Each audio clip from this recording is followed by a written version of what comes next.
See what it's like being the hottest male model in the country. Oh, there's a meeting here tonight. There's a meeting here tonight.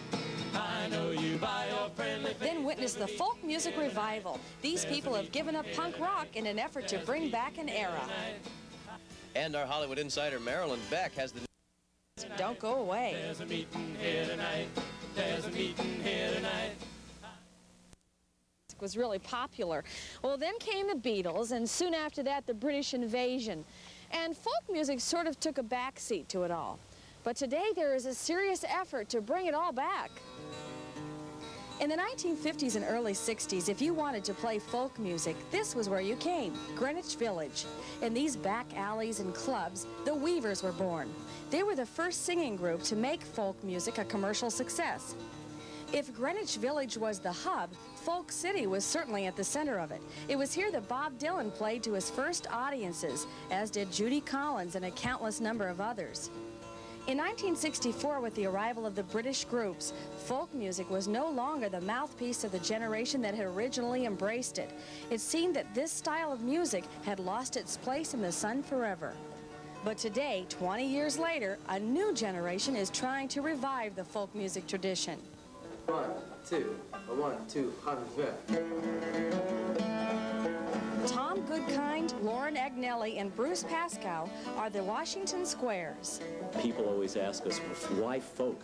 Why not new wave in the age of MTV and all this popularity? Well, we turned a new wave, we turned away from new wave because it doesn't have it anymore. It doesn't have the excitement. The light isn't on it. It doesn't have the countercultural feeling.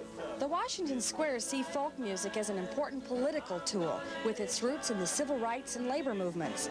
They believe that it can be used again to call attention to what they feel are important issues. There's a tremendous calling for a new sort of humanity to spring out of places like Greenwich Village, where the civil rights movement in the Northeast came out of in the early 60s. Basically, that's what we're trying to do, is to get people to think more about themselves again, to be a little bit more human.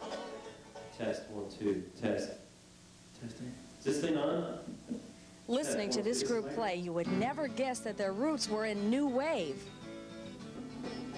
I used to be in a pop band called Nervous Wrecks, and we started because we wanted to be playing music in New York, and that was what you did. You played CBGBs and Max's and all these different clubs, and it was great fun. First, I tried to be in a group. The name of the group was USAPE.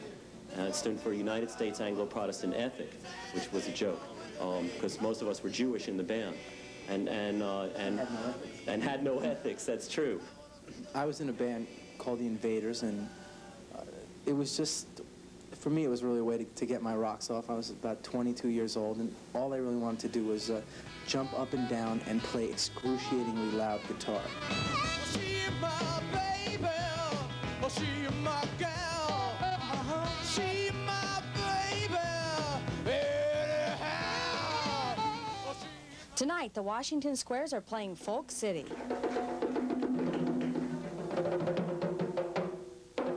Good evening, I'm Yuri Andropov, and we're the Washington Squares. From Greenwich Village. I've done more through this project in the last 5 months than I have with any other project I've ever come across. It's very powerful. They can hear what you're saying. So be on the lookout for the new generation coming down strong, filled with inspiration. Be on the lookout for a new generation. I think that the new generation, for me, I felt that in order to change the world, there wasn't really much I could do on a grand scale. But as far as I'm concerned, just espousing a positive philosophy is as much as I can do. So the song New Generation talks about caring and trusting, and if you can project that into your own life, then you can at least try and stem the tide of negativism. Generation.